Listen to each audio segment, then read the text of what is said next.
Hi guys, welcome to revision time. आज मैं ला रही हूँ आप सभी के लिए आरआरबी जेईई एग्जाम 2024 के लिए 16 दिसंबर को पूछे गए फर्स्ट शिफ्ट के क्वेश्चंस की एनालिसिस वीडियो। जीके जीएस के सारे क्वेश्चन हैं और हर क्वेश्चन के लिए एक्स्ट्रा फैक्ट्स जो कि आपको आने वाले एग्जाम में हेल्प करेंगे। तो चलिए स्टार्ट करते हैं आज की ये वीडियो। मगर वीडियो को स्टार्ट करने से पहले अगर आप चैनल पर पहली बार आए हैं तो चैनल को सब्सक्राइब कर लें और साथ ही इस वीडियो को लाइक भी ज़रूर कर दें। तो चलिए फिर स्टार्ट करते हैं आज की इन्फॉर्मेटिव वीडियो। क्वेश्चन नंबर 1, वित्त आयोग का उल्लेख किस अनुच्छेद में मिलता है? इसका आंसर है अनुच्छेद 280। अनुच्छेद 280 के तहत वित्त आयोग की स्थापना की गई थी। यह एक संवैधानिक निकाय है। इसका गठन 1951 में हुआ था। 1951 में गठित वित्त आयोग के पहले अध्यक्ष केसी नियोगी थे। 15वें वित्त आयोग के अध्यक्ष एन.के. सिंह हैं। 16वें वित्त आयोग के अध्यक्ष अरविंद पनगड़िया नियुक्त किए गए हैं। नेक्स्ट क्वेश्चन, भारत के उपराष्ट्रपति से संबंधित अनुच्छेद कौन सा है? इसका आंसर है अनुच्छेद 63 से 73। भारतीय संविधान के अनुच्छेद 63 में उपराष्ट्रपति के पद का उल्लेख है। 63 से 73 के संवैधानिक अनुच्छेद भारत के उपराष्ट्रपति की योग्यता, चुनाव और हटाने से संबंधित है। भारत के उपराष्ट्रपति के कार्यालय का उल्लेख भारत के संविधान के भाग 5 में अध्याय 1 के तहत किया गया है। चलिए कुछ महत्वपूर्ण अनुच्छेद की एक बार रिवीजन कर लेते हैं। अनुच्छेद 64, ये उपराष्ट्रपति राज्यसभा के पदेन अध्यक्ष होते हैं, इसका वर्णन करता है। अनुच्छेद 66, उपराष्ट्रपति के चुनाव से संबंधित है। अनुच्छेद 67, उपराष्ट्रपति को हटाने के तरीके से संबंधित है। उपराष्ट्रपति राष्ट्रपति के बाद भारत का दूसरा सबसे बड़ा संवैधानिक पद है। उपराष्ट्रपति को शपथ भारत के राष्ट्रपति दिलाते हैं। ये पॉइंट भी इंपॉर्टेंट है, इससे भी क्वेश्चन पूछे जाते हैं। उपराष्ट्रपति को शपथ कौन दिलाता है? जिसका कि आंसर होगा राष्ट्रपति। उपराष्ट्रपति का चुनाव संसद के दोनों सदनों के सदस्यों से मिलकर बने निर्वाचक मंडल के सदस्य करते हैं। नेक्स्ट क्वेश्चन, 2024 पेरिस पैरालंपिक में भारत की तरफ से गोल्ड मेडल किसने जीता था? इसका आंसर है अवनी लेखरा, नितेश कुमार, सुमित अंतिल, हरविंदर सेन, धर्मवीर, प्रवीण कुमार, नवदीप सेन। चलिए एक बार पेरिस पैरालंपिक 2024 के इंपॉर्टेंट पॉइंट की रिवीजन कर लेते हैं। इस टॉपिक से क्वेश्चन आरपीएफ के एग्जाम में भी पूछे गए थे, आने वाले एग्जाम में भी हो सकता है पूछे जाए।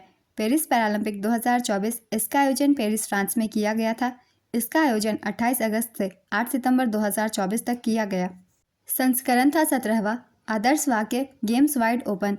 शुभंकर का नाम फ्रीज, ये एक फ्रीजियन कैप से प्रेरित है। इवेंट 549 खेलों में 22। Safe D mission Satyaprakash Sangwan. Paris Paralympic में भारत का सबसे बड़ा 84 खिलाड़ियों का दल भाग ले रहा था। चलिए अब कुछ बहुत ही इंपॉर्टेंट पॉइंट जान लेते हैं पैरालंपिक के बारे में 2024 के, जो कि इंडिया से रिलेटेड है।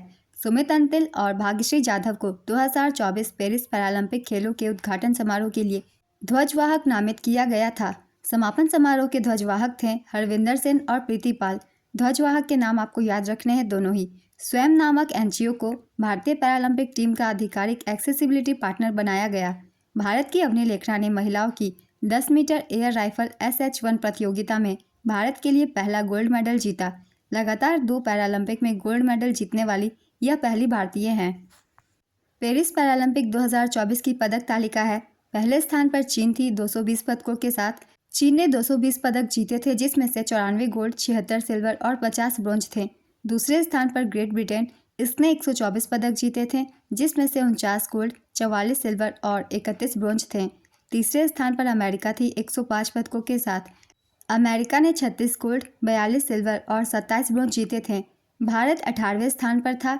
भारत ने 29 पदक जीते थे, जिसमें से 7 गोल्ड, 9 सिल्वर और 13 ब्रोंज थे। नेक्स्ट क्वेश्चन, ताज महोत्सव किस राज्य में मनाया जाता है? इसका आंसर है उत्तर प्रदेश। यह हर साल फरवरी महीने में आयोजित किया जाता है। चलिए कुछ महत्वपूर्ण त्योहारों के बारे में भी जान लेते हैं। कौन से त्यौहार किस राज्य में मनाए जाते हैं? लोसर महोत्सव लद्दाख में मनाई जाती है। बलि जात्रा उत्सव ओडिशा में। रण उत्सव गुजरात में। भूमचू त्यौहार सिक्किम में। सुमंग लीला उत्सव मणिपुर। गोचा महोत्सव छत्तीसगढ़। गोची उत्सव हिमाचल प्रदेश। फसल उत्सव नबन्ना पश्चिम बंगाल। निशागंधी महोत्सव केरल। लोकरंजन महोत्सव त्यौहार मध्य प्रदेश में। वांगड़ा उत्सव मेघालय। अटला टड्डे त्यौहार आंध्र प्रदेश में। माजुली फेस्टिवल असम में। बोनालू उत्सव तेलंगाना में। सिरुई लिली महोत्सव मणिपुर में। हॉर्नबिल महोत्सव नागालैंड में। सोलुंग त्यौहार अरुणाचल प्रदेश में। अगला क्वेश्चन है, 2024 पहली बिमस्टेक व्यापार शिखर सम्मेलन कहाँ आयोजित हुई? इसका आंसर है नई दिल्ली। इसका आयोजन नई दिल्ली में 6 से 8 अगस्त 2024 तक किया गया। इसका उद्घाटन विदेश मंत्री एस जयशंकर ने किया। बिम्स्टेक का पूरा नाम है bay of Bengal initiative for multi sectoral technical and economic cooperation. काफ़ी रिसेंट के करंट अफेयर्स से क्वेश्चन पूछे जा रहे हैं। आप 6 महीने के करंट अफेयर्स अच्छे से रिवाइज करके जाएं। मेरे चैनल पे बहुत कम टाइम की करंट अफेयर्स की वीडियो डाली हुई है, अगर आप चाहें तो रिवीजन कर सकते हैं। नेक्स्ट क्वेश्चन, कर का भुगतान भी मौलिक कर्तव्य है, किस समिति ने कहा था? इसका आंसर है स्वर्ण सिंह समिति। भारत के संविधान में मौलिक कर्तव्यों का उल्लेख अनुच्छेद 51A में किया गया है। मूल संविधान में मौलिक कर्तव्यों की कोई सूची नहीं थी। 42वें संवैधानिक संशोधन अधिनियम 1976 द्वारा भारतीय संविधान में मौलिक कर्तव्यों को जोड़ा गया। 42वें संविधान संशोधन द्वारा भारतीय संविधान में भाग 4A और अनुच्छेद 51A को जोड़ा गया। स्वर्ण सिंह समिति की सिफारिश पर मौलिक कर्तव्यों को भारतीय संविधान में जोड़ा गया था। प्रारंभ में संविधान में केवल 10 मौलिक कर्तव्य थे। 86वें संविधान संशोधन अधिनियम 2002 द्वारा संविधान में एक और मौलिक कर्तव्य जोड़े गए।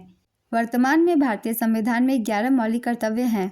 मौलिक कर्तव्य के विचार को रूसी संविधान से ग्रहण किया गया था। नेक्स्ट क्वेश्चन, मुद्रास्फीति का कार्य क्या है? इसका आंसर है मुद्रास्फीति से मुद्रा की कीमत कम होती है। मुद्रास्फीति का मतलब है वस्तुओं और सेवाओं की कीमतों में व्यापक वृद्धि होना। मुद्रास्फीति से निवेश रिटर्न का मूल्य कम हो सकता है।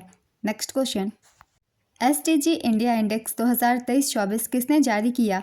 इसका आंसर है नीति आयोग। नीति आयोग के SDG इंडिया इंडेक्स 2023-24 के अनुसार भारत का समग्र सतत विकास लक्ष्य स्कोर 2020-21 में 66 से बढ़कर 2023-24 में 71 हो गया।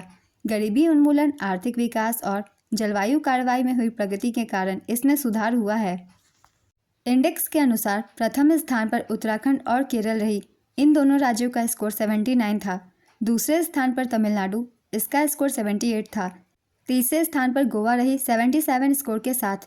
इस साल के सूचकांक में बिहार 57, झारखंड 62 और नागालैंड 63 स्कोर के साथ सबसे खराब प्रदर्शन करने वाले राज्य हैं। इन सभी राज्यों से जितने भी पॉइंट्स हैं सभी को आप सब याद रखिएगा, क्योंकि इन राज्यों से क्वेश्चन पूछे जाते हैं। SDG इंडेक्स के अनुसार केंद्र शासित प्रदेशों में शीर्ष 5 प्रदर्शन करने वाले चंडीगढ़, जम्मू और कश्मीर, पुदुचेरी, अंडमान और निकोबार द्वीप समूह और दिल्ली थे। नेक्स्ट क्वेश्चन, स्ट्रॉन्ग एसिड का pH रेंज क्या होगा? इसका आंसर है 0 से 3। चांदी और तांबे पर बनने वाली कोटिंग का रंग कैसा होता है? इसका आंसर है काला और हरा। संक्षारण के कारण लोहे पर भूरे रंग की परत, तांबे पर हरे रंग की परत तथा चांदी पर काले रंग की परत पड़ जाती है। नेक्स्ट क्वेश्चन, हाइड्रा कैसे प्रजनन करता है? इसका आंसर है मुकुलन के द्वारा। हाइड्रा लैंगिक और अलैंगिक दोनों रूप से प्रजनन करता है। नेक्स्ट क्वेश्चन, 2011 में द ग्रेट इंडियन नोबेल पुस्तक किसने लिखी? इसका आंसर है शशि थरूर। शशि थरूर की अन्य पुस्तकें हैं pride, prejudice and punditry, the paradoxical prime minister, why I am Hindu, Ambedkar a life, right, pax indica, India and the world of the 21st century, India from midnight to the millennium and beyond, an era of darkness, the British empire in India. ये सारी शशि थरूर जी की महत्वपूर्ण पुस्तकें हैं। इनसे भी question पूछे जाते हैं एग्जाम्स में, इसलिए इसे भी आप सब याद रखिएगा। आज की ये वीडियो कंप्लीट होती है। फर्स्ट शिफ्ट के क्वेश्चन थे GK GS के। अगर आप सभी को ये वीडियो हेल्पफुल लगी हो तो इसे लाइक जरूर कर दीजिएगा, साथ ही चैनल भी सब्सक्राइब कर लीजिए। इस तरीके की वीडियो आपको आने वाले एग्जाम्स के लिए भी मिलते रहेंगे। फिर मिलते हैं अगली वीडियो के साथ। आप सभी को आने वाले एग्जाम के लिए ऑल द बेस्ट।